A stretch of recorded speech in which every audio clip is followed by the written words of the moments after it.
this is Lee back once again for another video, and just wanted to bring your attention to a video game that I've been playing. Yes, video game I quite enjoy. It's not wrestling. It's Transformers Devastation. Yes.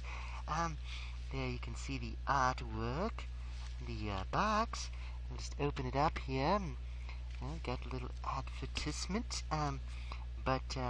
Yes, this is for the Xbox 360 gaming console, and I was very excited when this game came out, because I said, oh, this is just what we need, Transformers, robots in disguise, people from another world. But the thing is, it wasn't just based on those, awful movies. I mean, I'll admit, I went and saw all the Transformers movies directed by Michael Bay in the theater, and they were terrible. I mean, I loved the Transformers themselves, the animations and so forth, but the storylines of the human characters were just pathetic, and there was just so much bad humor in it, and just really didn't like it. So I had kind of a love-hate relationship, but all the games were based on that series, except for 1 and 2. And the one they did that was based on the classic G1, Generation 1 Transformers, it was okay. I played a little bit of a demo, but I feel like they just really perfected it by going back to the cartoon, from the 1980s,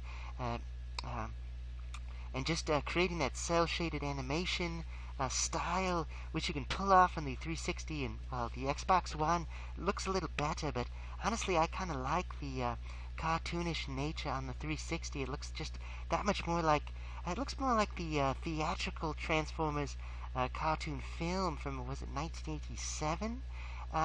As opposed to the, was it 88? Well, anyway, that opposed to the television show, which, had the less quality animation. The movie, had bigger budget, the flashy lights. And when you play this game, you'll notice something. I'll talk about what I liked and didn't like. I know I've beaten the game now on a medium difficulty. I haven't unlocked everything. Not sure I want to. The game itself, is billed as a hack and slash. These different reviewers have called it hack and slash, and I can see why, because it's reminiscent of many other games, where you just kind of mash buttons and your character does a bunch of combos, and it's mostly about hand-to-hand fighting. Yes, all the characters have guns, rocket launchers and bazookas and lasers and pistols and flamethrowers and things like that, but it's more like your side weapon. Your main weapon is your fists. You can put up your dukes and you can kick people, and you have your swords. And really, when you think about the Transformers, what a derivative series. What a, it was Diaclone and Microman, these Japanese, action lines they combined, and really it was just like taking a puzzle, kids like puzzles, and you combine it with a robot, kids like robots, and, then a vehicle. Oh, it's a car, it's a plane, it's a little gizmo, and they just ripped them all off, and they combined them, and they called them Transformers, and sold it to us. And then they made this cartoon that was just, a 20-minute, 30-minute, commercial for the newest toy. And it was just very gimmicky, and we were totally manipulated. And when you watch the Transformers movie, the cartoon movie, it's just like lots of high power, rock and roll and flashing lights and colors and just crazy action. And oh, here's this character. Oh, we just killed him off. And oh, there's another character. We killed him off. And oh, here's all these new people that you need to care about. And just epicness. And it's very short and flashy. Well, just imagine that for 6 hours. And that's this game.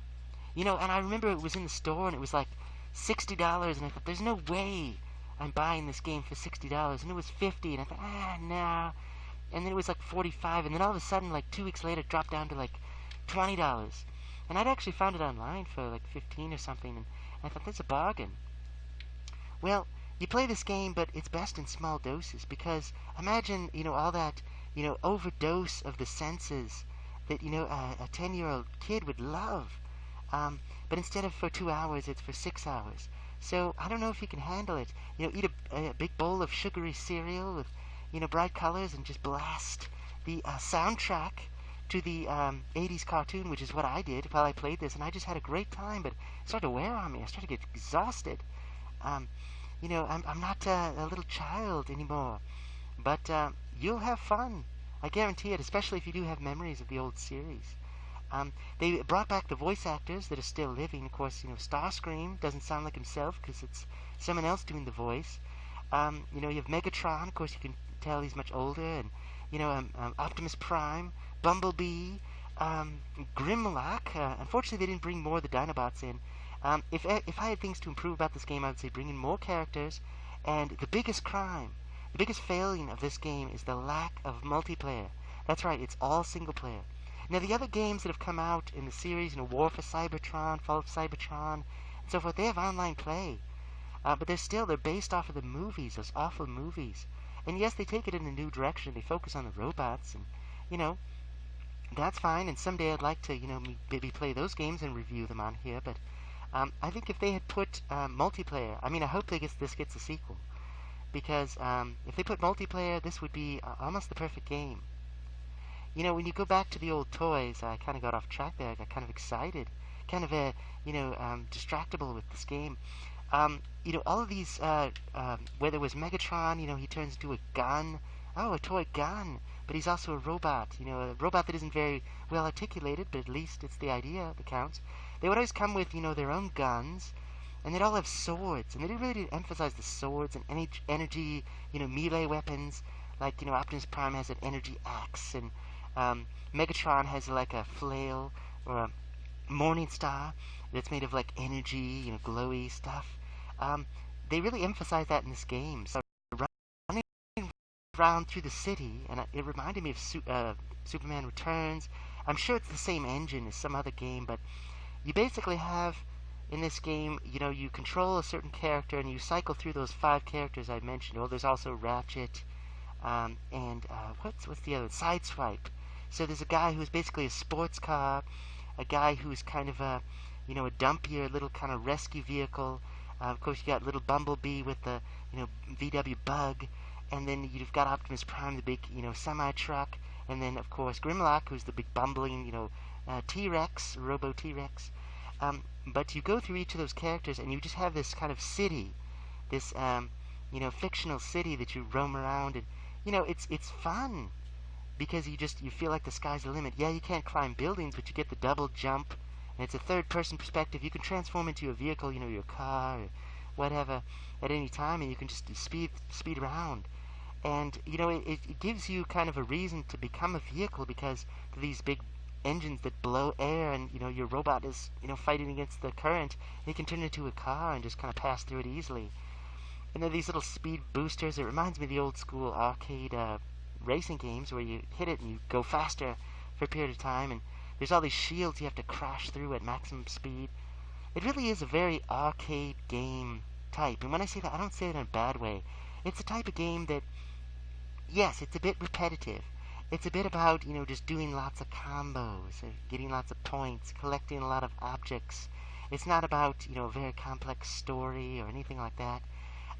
It's much more, get from fight to fight. But it's a type of game that you feel like, what, I'm having fun. I'm doing some stuff. It's fun. I can just kind of, mash some buttons and have a good time. And I can set the game down.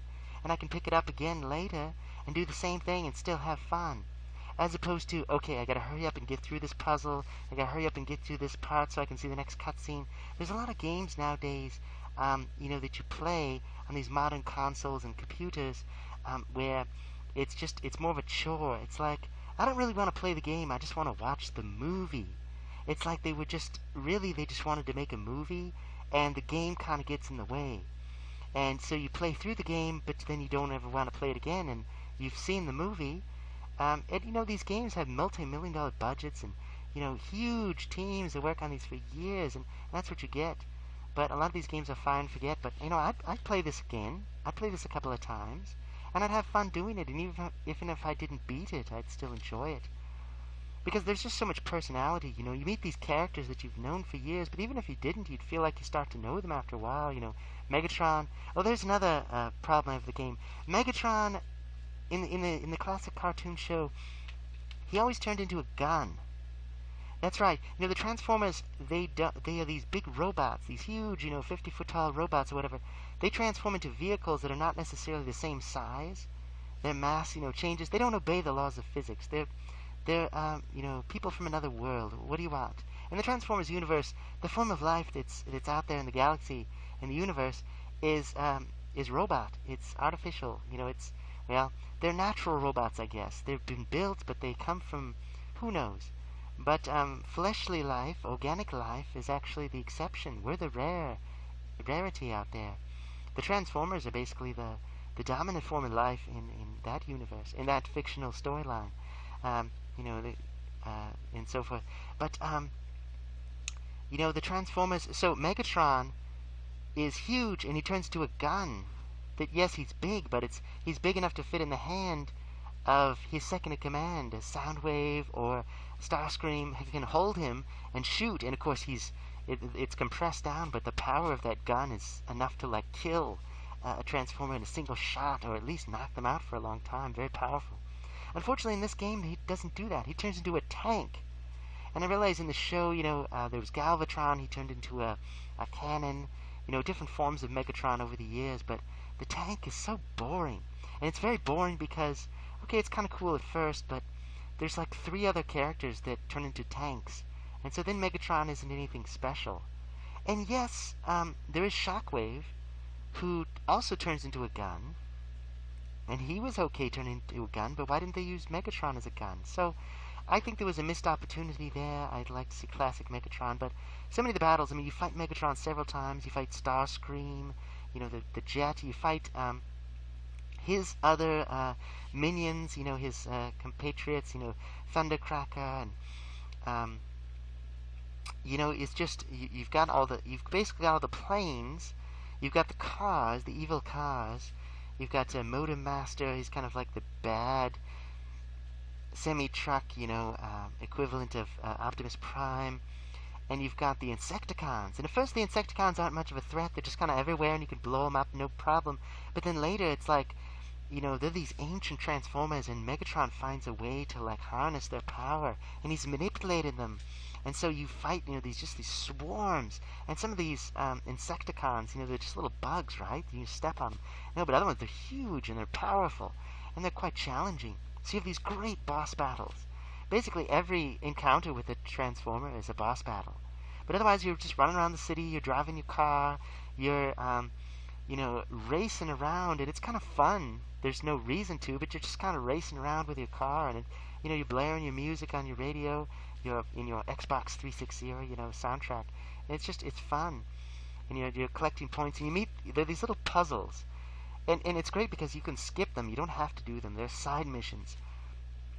You see a little, spy in the sky, a little eye, and you shoot it with your gun, and then it, shows you the location of a little kiosk, and you go over there, and you can smash it open if you do it in time, and you get a bunch of weapons. Then you take it back to what's called the Ark. It's like your home base, and you can trade the weapons in. You can swap them around because everybody can carry 4 things. So you've got your melee weapons, you got your gun, you've got your fists, and you can mix and match them. And you can do this tech, where you research tech. You spend money, because you build up money, and you can research tech, and it just gives you little bonuses. And you can apply those bonuses to your character. So there's a little bit of a RPG-lite, element to it. But essentially, you've got your characters. And the DLC is basically just 3 alternate color schemes, tires, for 3 of the main characters, and then a couple of cool weapons, which you'll find later in the game anyway, but it's you get them right away. So, you fight Megatron a couple of times, you fight Starscream, I mentioned that. The really cool fights, and as implied on the cover, it's Devastator, the Combiners, they call them. And that's where you've got a bunch of Transformers, and they all form into a larger robot. So the Constructicons, you fight, maybe one of them, you fight a couple of them in a group, and of course here you're by yourself. Sometimes the other Autobots join in, the Autobots and the Decepticons. I didn't mention the 2 factions, the good guys and the bad guys. You're always the good guys. Well, sometimes the other good guys come in and help you, but most of the time you're on your own. But anyway, you're fighting a bunch of Constructicons, or the, bulldozers, and cement trucks, and, steam shovels and everything. And then they form into a giant, building-sized guy who's just taking huge hits and just slapping you around, and he's got drills for hands, and, big just firepower way beyond. But, you're doing all these combos, you're dodging them, you're doing into like kind of like a Matrix-style bullet time thing. You're doing extra combos. It's quite fun. Of course, eventually you can buy some moves that kind of make the game kind of cheap because you can pretty much dodge everything and just make everything slow-mo and just spam the same combo over and over until you eventually defeated the enemy. But it's kind of one of those games where you can imagine like a bunch of little kids watching you, and you're playing, and you're like, I'm going to show them something cool. And so you do a whole bunch of flashy moves, and you finish off your opponent in a cool way, so that everyone's like, yeah, go. You could just imagine some dad, playing with his kids, and, Transformers, that's not cool. And let me show you how it's done, son. Ooh, I want to play, I want to play. You could just imagine that. But anyway, Transformers, fun for the whole family, I guess. I was not paid by them. Anyway, but Devastator, the Constructicons, giant robot, the green and purple menace, is not the only one. There's also, I believe it's Menasor. You fight all these cars, and, just like, okay, not a big deal. And then they eventually, there's a tank, and they form into, this giant guy with a huge sword, another combiner battle. And at the end of the game, they tease. There's all these storylines that they mention that really don't go anywhere. And they start to show you the combiners that are on the good guys' side. And it's like, is it going to be another game? Where's my other game? Please make the other game. Make the sequel. Release it. Release it on 360 before it's too late. So I definitely play that. I definitely would. Bring in multiplayer. It would just be perfect. And get your hands on the soundtrack to the 1980s, Transformers G1, Transformers the movie, the cartoon, not the Michael Bay one from the 2000s. Get that soundtrack, get the Japanese, soundtracks. You can find them in various places, and play that in the background while you're playing this game, and I think you'll really enjoy it. But just take a break, because your sensors, and your senses, if you're a robot, of course, will be on overload. You'll just be exhausted. The soundtrack that's built into the game it's adequate, but there's better music out there that'll really trip your nostalgia triggers. So I quite enjoyed Transformers Devastation. I hope they do make another one. Some parts of it were a bit repetitive. Some parts were quite difficult. I mean, you find yourself just getting destroyed over and over. You can buy these items that are basically it's like an energy boost. It brings you back to life if you've been defeated. But otherwise, you have to retry. So you're fighting some big guy, and you almost got him beat, and then he takes you down, and you got to start all over. And there's various puzzles, various jumping puzzles, but they're not too bad. Most of the puzzles you can just skip by and just go right to the next fight if you want to. And I kind of like that, and I like the art style. The controls are, pretty effortless. Works pretty well with a controller, running around in third person. So I quite enjoy it, but I see a lot of potential for the game. And the other Transformers games pretty much came out before this one, so this is sort of like the evolution of it, the next one. Other than the multiplayer, it's all here. Everything you could ask for. So there you go. Transformers Devastation, thumbs up. And it's cheap now, so it's well worth your money if you want to get it. Alright, thank you.